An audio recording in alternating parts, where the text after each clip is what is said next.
దండం పెడతా, కాళ్ళు మొక్కుతా, చచ్చిపోతా అని అందరినీ ఒక మాయలో తీసుకుపోయి నువ్వు చచ్చిపోతావు కావచ్చండి ఓట్లు వేసిన తర్వాత గెలిచినావు.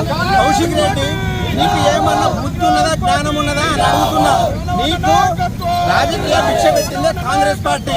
ఆ రోజు నాకు కాంగ్రెస్ పార్టీలో ఉన్నప్పుడు కేటీఆర్ను కేసీఆర్ను ఏమని తిట్టినావు ఏం అర్థమవుతలేదా? ఇవాళ నువ్వు బీఆర్ఎస్ కేసీఆర్ కాళ్ళ కాడుండి నువ్వు ఎందుకు రేవంత్ రెడ్డి గారిని తిడుతున్నావు? ఫ్రీ బస్ ఇచ్చినందుకు తిడుతున్నావా? రేషన్ కార్డులు ఇచ్చినందుకు తిడుతున్నావా? లేకపోతే రైతు భరోసా వేసినందుకు తిడుతున్నావా? రైతు బంధు వేసినందుకు తిడుతున్నావా? ఎందుకు నీ బతుకు? నువ్వు కాంగ్రెస్ పార్టీలో ఉన్నప్పుడు ఎట్లుండే? నీకు ఎంత మెజారిటీ ఇచ్చినావు?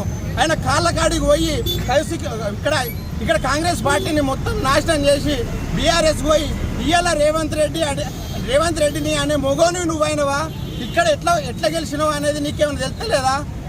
ఈ రోజు నీది దిష్టి బొమ్మ గాలబెట్టినాం బిడ్డ, రేపు నిన్ను గాలబెడతాం. ఇంత ముందు కూడా చెప్పినాం నీకు భౌతిక దాడులు తప్పై నీ ఇడ్లు ముట్టడిస్తాం, నీ ఇంటి ముంగటనే ధర్నా చేస్తాం. నువ్వు ఎట్లా హుజరాబాద్ బిడ్డ? ఇలాంటి చిల్లర రాజకీయాలు మార్కో, లేకపోతే కౌశిక్ రెడ్డి జాగ్రత్త.